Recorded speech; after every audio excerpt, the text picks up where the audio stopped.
श्री गुरु ग्रंथ साहिब महाराज पातशाह जी गुरदेव पिता की किरपा रहमत बख्शिश वरती है।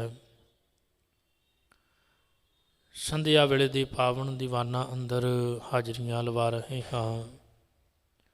सत्कारयोग हजूरी रागी जथे पासों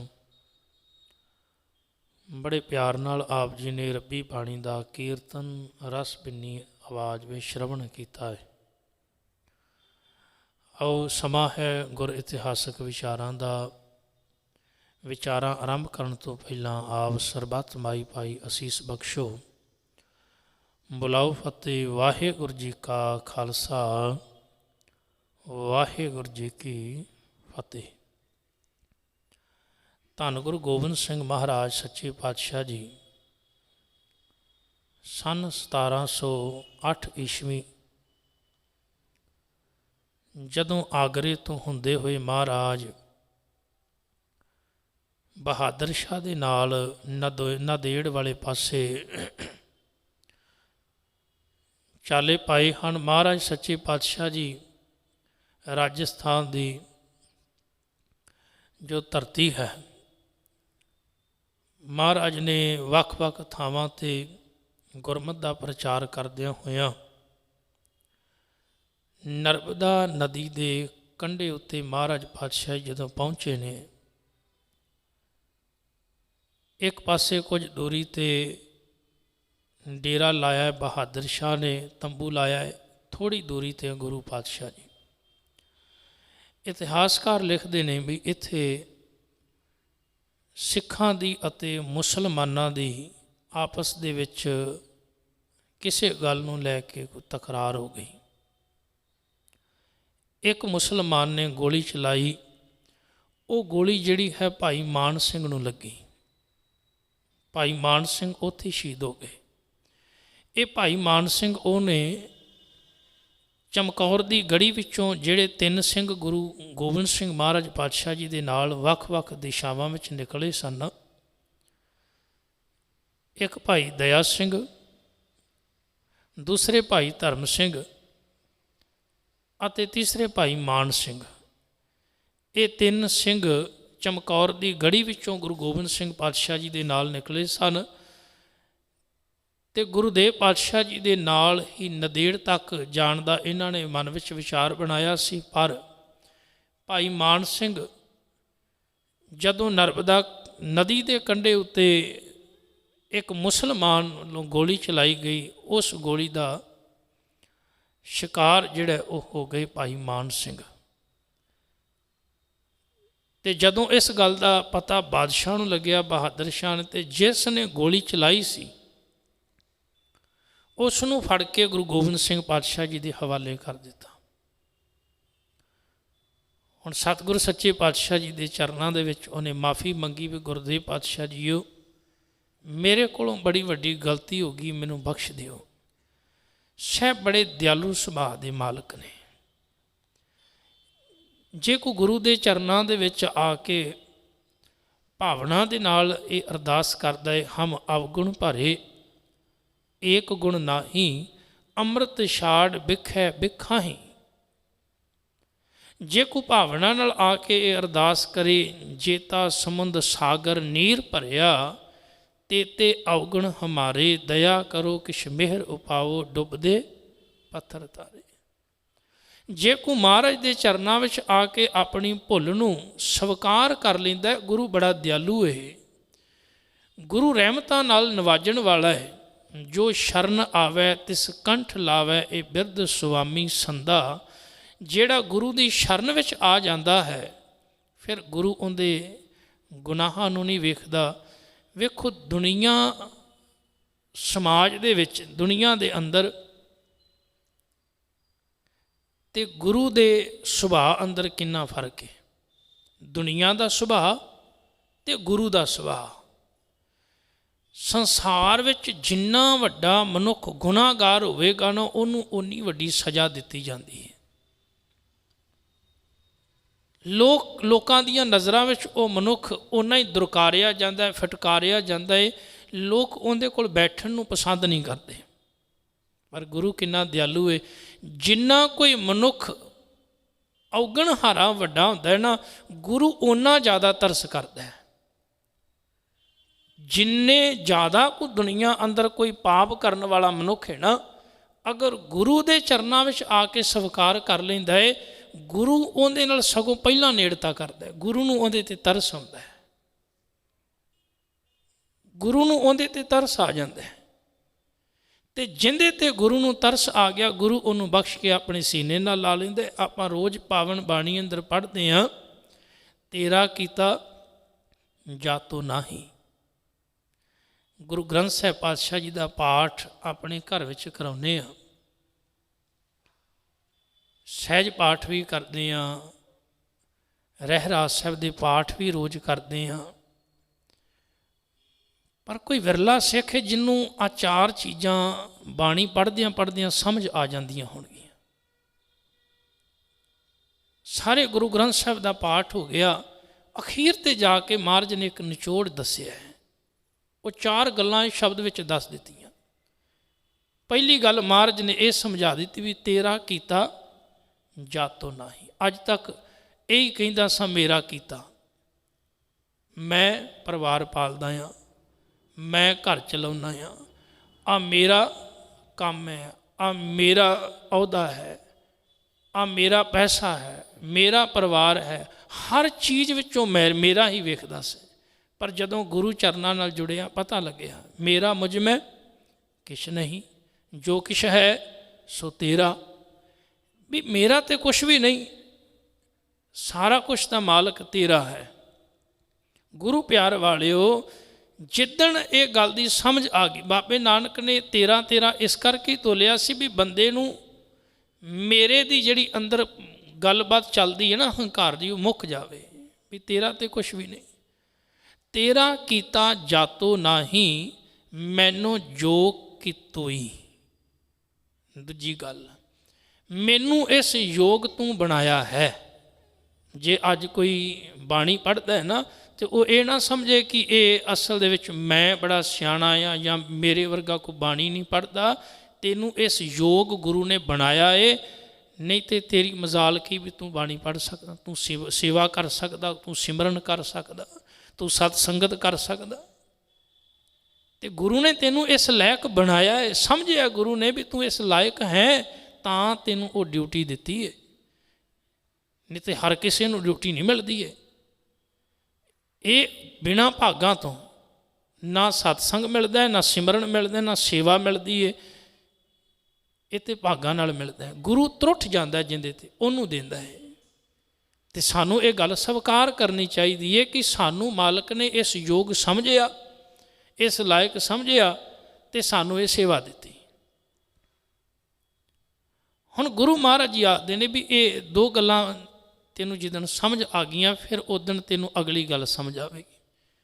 ਤੇਰਾ ਕੀਤਾ ਜਾਤੋ ਨਾਹੀ, ਮੈਨੂੰ ਜੋ ਕਿਤੋਈ, ਮੈਂ ਨਿਰਗੁਣਿਆਰੇ ਕੋ ਗੁਣ ਨਾਹੀ, ਆਪੇ ਤਰਸ ਪਿਓਈ।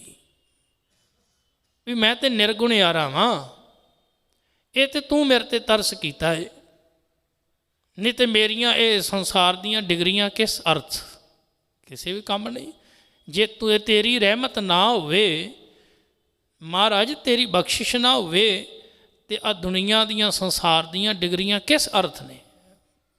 ਆਪਾਂ ਰੋਜ਼ ਜਪਜੀ ਸਾਹਿਬ ਦਾ ਪਾਠ ਕਰਦੇ ਹਾਂ, ਤੇ ਜਿਹੜੇ ਧਿਆਨ ਨਾਲ ਪਾਠ ਕਰਦੇ ਨੇ ਉਹਨਾਂ ਨੂੰ ਇਹ ਸਮਝੇ। ਗੁਰੂ ਨਾਨਕ ਸਾਹਿਬ ਮਹਾਰਾਜ ਜੀ ਆਖਦੇ ਨੇ ਕਿ ਇਸ ਦੁਨੀਆ ਦੇ ਅੰਦਰ ਤੈਨੂੰ ਸਭ ਕੁਝ ਹਾਸਲ ਹੋ ਜਾਵੇ, ਜੇ ਯੁੱਗ ਚਾਰੇ ਆਰਜਾਂ। ਆਰਜਾ ਕਹਿੰਦੇ ਨੇ ਉਮਰ ਨੂੰ। ਕਿਸੇ ਬੰਦੇ ਦੀ ਉਮਰ 4 ਯੁੱਗਾਂ ਜਿੰਨੀ ਹੋ ਜਾਵੇ। ਹਾਲਾਂਕਿ ਉਮਰ ਤਾਂ ਬੰਦੇ ਦੀ ਅੱਜ ਕੱਲ੍ਹ 50-60 ਸਾਲ ਹੀ ਹੁੰਦੀ ਹੈ ਮਸਾਂ। ਵਿਰਲੇ ਵਿਰਲੇ ਜਿਹੜੇ 80-90, ਕੁਛ ਹੋਰ ਵਿਰਲਾ ਹੈ, ਕੁਛ 100 ਪਾਰ ਕਰ ਜਾਂਦਾ ਹੈ, ਨਹੀਂ ਤਾਂ ਅੱਜ ਕੱਲ੍ਹ 40-50 ਹੀ ਮਸਾਂ। ਹੁਣ ਮਹਾਰਾਜ ਆਖਦੇ ਨੇ ਜੇ ਯੁੱਗ ਚਾਰੇ ਆਰਜਾਂ, ਮੰਨ ਲੈ ਵੀ ਤੇਰੀ ਉਮਰ 4 ਯੁੱਗਾਂ ਜਿੰਨੀ ਹੋ ਜਾਵੇ, ਹੋਰ ਦਸੂਣੀ ਹੋਏ, 10 ਗੁਣਾ ਹੋਰ ਹੋ ਜਾਵੇ, 4 ਨੂੰ 10 ਨਾਲ ਮਲਟੀਪਲਾਈ ਕਰ ਲਓ, 40 ਹੋ ਗਏ। 40 ਯੁੱਗ ਬੜੇ ਜ਼ਿਆਦਾ ਸਾਲ ਹੋ ਗਏ, ਗਿਣਤੀ ਨਹੀਂ ਕੀਤੀ ਜਾ ਸਕਦੀ ਕਿੰਨੇ ਦਿਨ। ਜੇ ਯੁੱਗ ਚਾਰੇ ਆਰਜਾਂ ਹੋਰ ਦਸੂਣੀ ਹੋਏ, ਨਵਾਂ ਖੰਡਾਂ ਵਿੱਚ ਜਾਣੀ ਹੈ, 9 खंड भाव सारी सृष्टि, सारी सृष्टि ते तेरे डंके वजन, वाह बई वाह, हर पासे चर्चा होवे तेरी। 9 खंडां में जाणीए नाल चलै सब कोई, हर कोई बंदा तेरे नाल तुरदा होवे, जिधर नूं तू जावें तेरे पिछे तुरदे होण। नाल चलै सब कोई, चंगा नाउं रखाए कै, जस कीरत जग ले, बड़ा उच्चा नाम रखा ले, तेरा नामना हर पासे उच्चा होवे, तेरी वडियाई हर किसे दे मुख ते होवे। पर नाल ही महाराज ने एक गल कह दी, जे तिस नदर न आवे तां वात ना पुछे की। जे रब दी मेहर नहीं ना तां तेरी बात किसी ने पुछनी नहीं। भाव इन्नी शौहरत होने के बावजूद भी तेरा जीवन किसी अर्थ नहीं। मैं निर्गुण यारे को गुण नाही, आपे तरस पियोई, तरस पिया महरामत हुई, सतगुर सज्जन मिलिया, नानक नाम मिले तां जीवा, तन मन थीवै हरिया। हुण जे कोई इस भावना नाल गुरु के चरणों में आ जाए तो गुरु तरस कर लेंदा है। गुरुदेव पातशाह जी ने उस मुसलमान उत्ते तरस किया तो महाराज ने उनकी भुल नूं बख्श दिता, छड्ड दिता। इस दयालु सुभाਅ नूं वेख के बहादुर शाह ते बड़ा असर पिया। कह लगा भी इहो जिहा दयालु गुरु भी दुनिया में हो सकता है, भी बंदा तो दुश्मन नूं वेख के अखां लाल कर लैंदा, पर यह तां निर्वैर से, निरभव ते निर्वैर वाला गुण से। आखिर गुरु पातशाह जी ने अगे चाले पाए। गुरुदेव पातशाह जी बाण गंगा अते फिर अगे गुरुदेव पातशाह नदेड़ की धरती पर पहुँचे। नदेड़ की धरती पर गुरुदेव पातशाह जी ने बड़ियां रहमतां कीतियां ने। एक दिन गुरु पातशाह जी गोदावरी के कंधे ते इस तरह तुरे जाते हैं, नाल भाई दया सिंह अते हजूरी सिख। पता नहीं अज महाराज किहड़ी मौज विच सन। नदी के किनारे किनारे हाथ में एक पत्थर है महाराज दे, उस पत्थर नूं उत्ते उछालते ने, दूजे हथ नाल फड़ लैंदे ने, फिर इस तरह उत्ते वगांदे ने, फिर एक दूजे हथ नाल फड़ लैंदे ने। कोई खेड़ सी महाराज दी। अचानक इस तरह करदियां करदियां वो पत्थर जिहड़ा ना पानी दे विच जाके डिग गया। जदों नदी विच जाके पत्थर डिग्या तो गुरु पातशाह जी ने सहज सुभाअ सिख नूं पुछ लिया भी ये पानी विच पत्थर डुबिया क्यों है।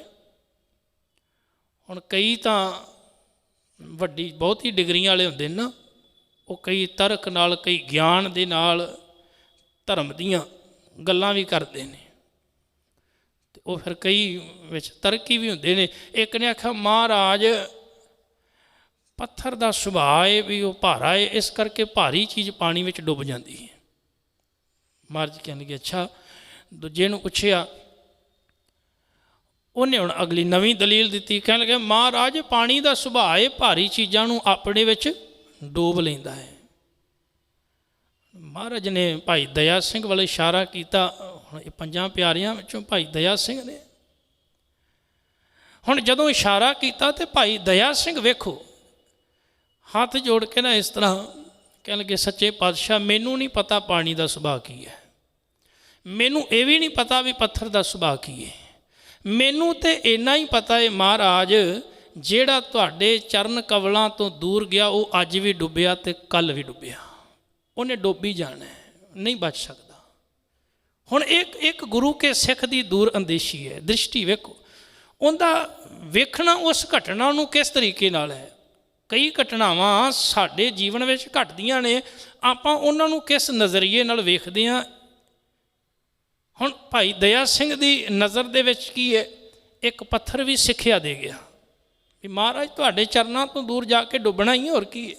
तो गुरु महाराज ने बाणी विच भी आख्या, रोज़ आप जी सुखमणी साहिब की पावन बाणी विच बचन श्रवण करते हो। सहभागते ने भी परमात्मा की भगती तो बिना कहिंदे कहांदे वड्डे वड्डे जिहड़े सियाणे ने ना अपने आप नूं मनदे ने वो भी डुब जाते हैं जिन्हां कोल गुरु की मत नहीं। इस करके महाराज आदि ने गुर की मातू लेह आने भगत बिना बडूबे सियाने। रब्बी गुणा तो बिना वड्डे वड्डे कहण कहाउण वाले ਸਿਆਣੇ ਵੀ ਬੰਦੇ ਜਿਹੜੇ ਨੇ ਉਹ ਡੁੱਬ ਜਾਂਦੇ ਨੇ, ਤੇ ਗੁਰੂ ਕਿਰਪਾ ਕਰੇ ਤੇ ਬੰਦੇ ਨੂੰ ਤਾਰ ਦੇਵੇ ਡੁੱਬਦੇ ਹੋਏ ਨੂੰ। ਸੋ ਇਹੋ ਜਿਹੀਆਂ ਖੇਡਾਂ ਮਹਾਰਾਜ ਪਾਤਸ਼ਾਹ ਜੀ ਨੇ ਵਰਤਾਈਆਂ। ਇੱਕ ਦਿਨ ਗੁਰਦੇਵ ਪਾਤਸ਼ਾਹ ਜੀ ਉਸੇ ਗੋਦਾਵਰੀ ਦੇ ਕੰਢੇ ਬੈਠੇ ਹੋਏ ਨੇ, ਬਹਾਦਰ ਸ਼ਾਹ ਮਿਲਣ ਵਾਸਤੇ ਆ ਗਿਆ। ਬਹਾਦਰ ਸ਼ਾਹ ਕੋਲ ਇੱਕ ਬੜਾ ਕੀਮਤੀ ਹੀਰਾ ਸੀ, ਬਹੁਤ ਕੀਮਤੀ ਲਾਲ। ਉਹ ਲੈ ਕੇ ਆਇਆ ਤੇ ਮਹਾਰਾਜ ਦੇ ਚਰਨਾਂ ਵਿੱਚ ਇਸ ਤਰ੍ਹਾਂ ਰੱਖਿਆ, ਮੱਥਾ ਟੇਕਿਆ। ਗੁਰੂ ਪਾਤਸ਼ਾਹ ਜੀ ਉਸ ਹੀਰੇ ਵੱਲ ਵੇਖ ਰਹੇ ਨੇ ਤੇ ਬਹਾਦਰ ਸ਼ਾਹ ਪਤਾ ਅੰਦਰੋਂ ਕੀ ਸੋਚ ਰਿਹਾ ਵੀ ਬੜੀ ਮਹਿੰਗੀ ਚੀਜ਼ ਭੇਟਾ ਰੱਖੀ, ਗੁਰੂ ਪਾਤਸ਼ਾਹ ਜੀ ਬੜੇ ਖੁਸ਼ ਹੋਣਗੇ। ਕਈ ਵਾਰੀ ਸਾਡੇ ਮਨ ਵਿੱਚ ਵੀ ਆ ਜਾਂਦਾ ਵੀ ਜਿੰਨਾ ਮਹਿੰਗਾ ਰੁਮਾਲਾ ਚੜਾਵਾਂਗੇ ਗੁਰੂ ਓਨਾ ਹੀ ਖੁਸ਼ ਹੋਵੇਗਾ। ਜਿੰਨੀਆਂ ਮਹਿੰਗੀਆਂ ਚੀਜ਼ਾਂ ਆਪਾਂ ਗੁਰਦੁਆਰੇ ਜਾਂ ਗੁਰੂ ਨੂੰ ਧਾਰਮਿਕ ਸਥਾਨਾਂ 'ਤੇ ਦੇਵਾਂਗੇ ਸ਼ਾਇਦ ਰੱਬ ਇੰਨਾ ਜ਼ਿਆਦਾ ਖੁਸ਼ ਹੁੰਦਾ ਹੈ। ਇਹ ਬਿਲਕੁਲ ਗਲਤ ਸੋਚ ਹੈ। ਨਾ ਕਿਤੇ ਬਾਣੀ ਵਿੱਚ ਇਹ ਗੱਲ ਆਈ ਹੈ ਵੀ ਤੁਸੀਂ ਮਹਿੰਗੀਆਂ ਚੀਜ਼ਾਂ ਰੱਖੋ, ਕਿਉਂਕਿ ਗੁਰੂ ਦੇ ਘਰ ਜਾਂ ਗੁਰੂ ਦੇ ਨਾਲ ਸੌਦੇਬਾਜ਼ੀ ਨਹੀਂ ਹੋਇਆ ਕਰਦੀ, ਦੁਕਾਨਦਾਰੀ ਨਹੀਂ ਹੁੰਦੀ। ਇੱਥੇ ਤੇ ਭਾਵਨਾ ਦੀ ਗੱਲ ਵੇਖੀ ਜਾਂਦੀ ਹੈ, ਇੱਥੇ ਵਪਾਰ ਨਹੀਂ ਹੁੰਦਾ ਵੀ ਜਿਹੜਾ ਤੂੰ ਦੁਨਿਆਵੀ ਵਪਾਰ ਕਰਦਾ ਨਾ ਲੋਕਾਂ ਦੇ ਵਿੱਚ, ਵੀ ਅੱਜ ਤੂੰ ਉਹਨੂੰ ਡੱਬਾ ਦੇ ਦਿੱਤਾ, ਕੱਲ੍ਹ ਨੂੰ ਤੈਨੂੰ ਡੱਬਾ ਮਹਿੰਗਾ ਦੇਣ ਆਵੇਗਾ, ਫਿਰ ਤੂੰ ਮਹਿੰਗਾ ਸੂਟ ਦੇਵੇਂਗਾ, ਫਿਰ ਉਹ ਤੈਨੂੰ ਦੇਣ ਆਵੇਗਾ। ਇਹ ਸੰਸਾਰ ਵਿੱਚ ਚੱਲਦਾ ਹੈ, ਗੁਰੂ ਦੇ ਦਰ 'ਤੇ ਨਹੀਂ ਚੱਲਦਾ। ਤੂੰ ਭਾਵੇਂ ਕਿੰਨੀਆਂ ਵੀ ਮਹਿੰਗੀਆਂ ਚੀਜ਼ਾਂ ਰੱਖ ਦੇ, ਕਿਉਂਕਿ ਮਹਾਰਾਜ ਪਾਤਸ਼ਾਹ ਰੱਬੀ ਬਾਣੀ ਦਾ ਬੋਲੇ ਕੰਚਨ ਸਿਉ ਪਾਈਐ ਨਹੀਂ ਤੋਲ। ਸੋਨਾ ਦੁਨੀਆ ਵਿੱਚ ਸਭ ਤੋਂ ਕੀਮਤੀ ਲੋਕ ਮੰਨਦੇ ਨੇ, ਇਹਨੂੰ ਪਹਿਨਦੇ ਨੇ, ਤੇ ਮਹਾਰਾਜ ਨੇ ਕੰਚਨ ਸਿਉ ਪਾਈਐ ਨਹੀਂ ਤੋਲ, ਮਨ ਦੇ ਰਾਮ ਲਿਆ ਹੈ ਮੋਲ। ਇਹਦੀ ਭੇਟਾ ਵੀ ਬੜੀ, ਰੱਬ ਦੀ ਜਿਹੜੀ ਭੇਟਾ ਹੈ ਨਾ ਉਹ ਬੜੀ ਕਠਿਨ ਹੈ ਜਿਹੜੀ ਰੱਖਣੀ ਅੱਗੇ। ਮਨ ਦੀ ਭੇਟਾ ਸੋਨਾ ਤੇ ਬੰਦਾ ਰੱਖ ਦਿੰਦਾ, ਹੋਰ ਪਦਾਰਥ ਤੇ ਰੱਖ ਦਿੰਦਾ, ਤੇ ਇਹੀ ਕਾਰਨ ਹੈ ਕਿ ਬੰਦੇ ਨੇ ਗੁਰੂ ਤੋਂ ਗਿਆਨ ਨਹੀਂ ਲਿਆ। ਅੱਜ ਮਹਿੰਗੇ ਵੱਡੇ ਆਪਾਂ ਵੇਖਦੇ ਹਾਂ ਪਦਾਰਥ ਲਿਆ ਕੇ ਗੁਰੂ ਅੱਗੇ ਰੱਖਦੇ, ਕੀ ਹੈ ਨਾ ਸਮਝੀ ਹੋਰ ਕੀ ਹੈ। ਗੁਰੂ ਨੂੰ ਇਹਨਾਂ ਚੀਜ਼ਾਂ ਦੀ ਲੋੜ ਨਹੀਂ। ਹਾਂ, ਜੇ ਕਿਤੇ ਤੂੰ ਮਹਿੰਗਾ ਰੁਮਾਲਾ ਗੁਰੂ ਤੇ ਨਾ ਵੀ ਆ ਕੇ ਚੜਾਵੇਂ ਤੇ ਕੀ ਗੁਰੂ ਦੀ ਸ਼ੋਭਾ ਜਿਹੜੀ ਉਹ ਘਟ ਨਹੀਂ ਜਾਵੇਗੀ। ਹਾਂ, ਜੇ ਉਹੀ ਕਿਤੇ ਬਸਤਰ ਕਿਸੇ ਗਰੀਬ ਨੂੰ ਸਵਾ ਕੇ ਦੇ ਦਿੱਤੇ ਗੁਰੂ ਦੀ ਸ਼ੋਭਾ ਵੱਧ ਜਾਵੇਗੀ। ਇਹ ਗੱਲ ਯਾਦ ਰੱਖਣ ਵਾਲੀ। ਜੇ ਤੂੰ ਕੋਈ ਚੀਜ਼ ਕਿਸੇ ਭੁੱਖੇ ਨੂੰ ਖਵਾ ਦੇਵੇਂ ਤੇ ਗੁਰੂ ਉਹ ਜ਼ਿਆਦਾ ਖੁਸ਼ ਹੋਵੇਗਾ ਉਸ ਨਾਲੋਂ ਕਿ ਜਦੋਂ ਗੁਰੂ ਦੇ ਚਰਨਾਂ ਵਿੱਚ ਲਿਆ ਕੇ ਰੱਖਦੇ। ਮੈਂ ਕਈ ਵਾਰੀ ਹੈਰਾਨ ਹੁੰਨਾ ਤੇ ਵੇਖੀਦਾ ਵੀ ਹੈ। ਕਈ ਵਾਰੀ ਘਰਾਂ ਵਿੱਚ ਜਾਈਦਾ ਨਾ ਪ੍ਰਸ਼ਾਦਾ ਛਕਣ ਵਾਸਤੇ, ਖਾਸ ਤੌਰ 'ਤੇ ਸਾਡੇ ਦੇਸ਼ ਦੇ ਅੰਦਰ ਆ ਸ਼ਰਾਧਾਂ ਸ਼ੁੱਧਾਂ ਵਾਲੇ ਦਿਨਾਂ ਦੇ ਵਿੱਚ ਨਾ ਭਾਈਆਂ ਨੂੰ ਬੜਾ ਬੁਲਾਇਆ। ਪਹਿਲਾਂ ਪੰਡਤਾਂ ਨੂੰ ਬੁਲਾਉਂਦੇ ਨੇ, ਭਾਈਆਂ ਨੂੰ ਬੁਲਾਉਂਦੇ ਲੋਕ। ਗੱਲ ਉਹ ਹੀ ਹੈ, ਬਸ ਬਦਲਿਆ ਕੁਛ ਨਹੀਂ। ਅੰਦਰੋਂ ਭਾਵਨਾ ਉਹ ਹੀ ਹੈ ਵੀ ਬਜ਼ੁਰਗਾਂ ਦਾ। ਉਂਝ ਕਹਿੰਦੇ ਪੰਜ ਸਿੰਘ ਘਰੇ ਬੁਲਾਉਣੇ ਨੇ, ਪੰਜ ਸਿੰਘ ਵੈਸੇ ਤੁਸੀਂ ਬਾਅਦ ਵਿੱਚ ਬੁਲਾ ਲਓ ਕਦੀ, ਪਰ ਉਹਨਾਂ ਦਿਨਾਂ ਵਿੱਚ ਬੁਲਾਉਣਾ ਮਕਸਦ ਉਹ ਹੀ ਸਿਰਫ। ਤੇ ਉਹ ਜਦੋਂ ਲਿਆ ਕੇ ਅੱਗੇ ਰੱਖਣਗੇ, ਕਈ ਵਾਰੀ ਤੇ ਚਾਰ ਇੱਕ ਦਿਨ 'ਚ ਚਾਰ ਪਰਿਵਾਰ ਬੁਲਾ ਲੈਂਦੇ ਨੇ। ਨਹੀਂ ਭਾਈ ਸਾਹਿਬ ਸਾਡੇ ਘਰੇ ਆਓ ਜੀ। ਅੱਛਾ, ਫਿਰ ਜਾਣਾ ਵੀ ਪੈਂਦਾ, ਨਾ ਨਹੀਂ ਕੀਤੀ ਜਾ ਸਕਦੀ ਕਿਉਂਕਿ ਨਾਰਾਜ਼ ਹੋ ਜਾਣਗੇ। ਤੇ ਜੇ ਭਾਈ ਚਲੇ ਵੀ ਗਏ ਤੇ ਉਹਨਾਂ ਅੱਗੋਂ ਆਖਣਾ ਵੀ ਬਾਬਾ ਜੀ ਖਾਓ, ਤੇ ਬਾਬਾ ਜੀ ਕਹਿਣਗੇ ਵੀ ਨਹੀਂ, ਕਿਸੇ ਰੇਲਵੇ ਸਟੇਸ਼ਨ 'ਤੇ ਕੋਈ ਗਰੀਬ ਬੈਠਾ ਹੋਏਗਾ ਉਹਨੂੰ ਖਵਾ ਦਿਓ। ਨਹੀਂ, ਇਹ ਤਾਂ ਤੁਸੀਂ ਖਾਣਾ ਹੈ। ਕਿਉਂ? ਇਹ ਤਾਂ ਭਾਈ ਖਾਂਦੇ ਨੇ। ਪਰ ਜੇ ਕਿਤੇ ਉਹ ਭੁੱਖਾ ਖਾ ਲਵੇ ਕੋਈ, ਭਾਈਆਂ ਨੂੰ ਖਵਾ ਕੇ ਭਾਈਆਂ ਦੇ ਗਲੇ ਖਰਾਬ ਹੋ ਜਾਣ, ਭਾਈਆਂ ਦੇ ਢਿੱਡ ਖਰਾਬ ਹੋ ਜਾਣ, ਭਾਈਆਂ ਦੀ ਹਾਲਤ ਖਰਾਬ ਹੋ ਜਾਵੇ, ਨਹੀਂ ਵੇਖਣਾ। ਉਹ ਭਾਵੇਂ ਇੱਕ ਟਾਈਮ ਦਾ ਪ੍ਰਸ਼ਾਦਾ ਛਕ ਕੇ ਤੇ ਭਾਵੇਂ 1000-2000 ਦੀ ਦਵਾਈ ਉਹਨਾਂ ਨੂੰ ਲੈ ਕੇ ਡਾਕਟਰ ਕੋਲੋਂ ਇਲਾਜ ਕਰਵਾਉਣਾ ਪਵੇ, ਉਹ ਨਹੀਂ ਵੇਖਣਾ, ਪਰ ਇਹ ਉਹਨਾਂ ਨੂੰ ਖਵਾਉਣਾ। ਜੇ ਕਿਤੇ ਉਹੀ ਕਿਸੇ ਭੁੱਖੇ ਨੂੰ ਖਵਾਇਆ ਜਾਵੇ ਤੇ ਗੁਰੂ ਨਾਨਕ ਕਿੰਨੇ ਖੁਸ਼ ਹੋਣ। ਇਹ ਵੀ ਤਾਂ ਗੱਲ ਸਾਨੂੰ ਸਮਝਣੀ ਚਾਹੀਦੀ ਹੈ। ਖੈਰ, ਮਹਾਰਾਜ ਪਾਤਸ਼ਾਹ ਜੀ ਦੁਨਿਆਵੀ ਪਦਾਰਥਾਂ 'ਤੇ ਨਹੀਂ ਰੀਝਦੇ, ਉਹ ਇਹ ਵੇਖਦੇ ਨੇ ਤੇਰੀ ਭਾਵਨਾ ਕੀ ਕੰਮ ਕਰਦੀ ਹੈ। ਹੁਣ ਜਦੋਂ ਉਹ ਹੀਰਾ ਲਿਆ ਕੇ ਰੱਖਿਆ, ਉਹਨੇ ਆਖਿਆ ਮਹਾਰਾਜ ਤੇ ਅੱਜ ਬੜੇ ਖੁਸ਼ ਹੋਣਗੇ, ਕਿਉਂਕਿ ਇਹੋ ਜਿਹੀ ਭੇਟਾ ਸ਼ਾਇਦ ਹੀ ਕਿਸੇ ਨੇ ਦਿੱਤੀ ਹੋਵੇ। ਕੀਮਤੀ ਹੀਰਾ ਸੀ। ਮਹਾਰਾਜ ਪਾਤਸ਼ਾਹ ਜੀ ਨੇ ਹੀਰਾ ਐਂ ਚੁੱਕਿਆ ਤੇ ਗੋਦਾਵਰੀ 'ਚ ਵਗਾ ਦਿੱਤਾ। ਉਹ ਵੇਖ ਕੇ ਬੜਾ ਹੈਰਾਨ ਹੋਇਆ, ਕਹਿਣ ਲੱਗਾ ਵੀ ਇੰਨਾ ਕੀਮਤੀ ਹੀਰਾ ਤੇ ਮਹਾਰਾਜ ਨੇ ਚੁੱਕ ਕੇ ਗੋਦਾਵਰੀ ਵਿੱਚ ਸੁੱਟ ਦਿੱਤਾ। ਤੇ ਮਾਨੋ ਉਹ ਕੁਝ ਸਮੇਂ ਵਾਸਤੇ ਨਾ ਐ ਜਿਵੇਂ ਸਰੀਰ ਵਿੱਚ ਬੰਦੇ ਦਾ ਖੂਨ ਰੁਕ ਜਾਂਦਾ ਨਾ, ਤੇ ਬਹਾਦਰ ਸ਼ਾਹ ਇਸ ਤਰ੍ਹਾਂ ਸੁੰਨ ਹੋ ਗਿਆ। पर अगले पाले उन्हें आख्या महाराज आप जी नूं पता नहीं सी कितना महंगा है, कितना कीमती है। पातशाह कह लगे ये दुनियावी हीरियां की जिहड़ी कीमत है ना गुरु दर ते कुछ भी नहीं, ते कौडियां दे फुल ने, ये तो कौडियां दे भाव ने। इन्हां चीज़ां की गुरु नूं लोड़ नहीं। हाँ एक हीरे की मैनूं लोड़ है, तो उस हीरे बारे मैनूं पता लग्या वो है इसे गोदावरी के कंढे उत्ते माधोदास। उस हीरे नूं मैं ते तराशना है, उस हीरे नूं घड़ना है, तो उस हीरे नूं घड़ के मैं इहो जिहा बनाउणा है कि रहिंदी दुनिया तक वो हीरा चमकेगा। इहो जिहा हीरा मैं ते लभण वास्ते आया। वो हीरा सी बाबा बंदा सिंह बहादुर जिन्हें सिख राज कायम किया। महाराज उस हीरे नूं किवें मिलदे ने, किवें उहनूं तराशदे ने, किवें पंजाब घलदे ने, ये आपां कल दे दीवानां विच विचार साझी करांगे। महाराज किरपा करन, अपने चरनां नाल जोड़ के रखण। गुरु चरनां विच एक अरदास करिए, सतगुरु दातां सारियां तेरियां दित्तियां ने, पर एक रहमत करी उन्हां दातां नूं वरतन दी जाच भी दे दे। जे तूं तुरठ के सानूं चंगे खाने भोजन दिते ने तो उन्हां दी वरतों करन दी जाच आवे। जे तू धन तुरठ के दिता है तो उस धन की सही वरतों। महाराज आखदे ने अकली साहिब सेवी है, अकली कीचै दान। अकल वरत अपनी भी इहदी लोड़ कित्थे है, जिथे जिस चीज़ की लोड़ है अगर उत्थे उहनूं वरत्या जावे तो उस चीज़ की सही कीमत जिहड़ी है वो पैंदी है। पर जे बिना मतलब जिथे लोड़ नहीं अगर उहदी वरतों करांगे तो फिर वो चीज़ भी व्यर्थ जाएगी तो साड़ी कीती हुई सेवा भी अजाई चली जाएगी। सो गुरु पातशाह जी किरपा कर सबना नूं महाराज अपने चरनां नाल जोड़ के रखण, चरनां दा प्यार बख्शण। होइयां भुलां चुकां दी खिमा। वाहिगुरू जी का खालसा वाहिगुरू जी की फतेह। सतनाम श्री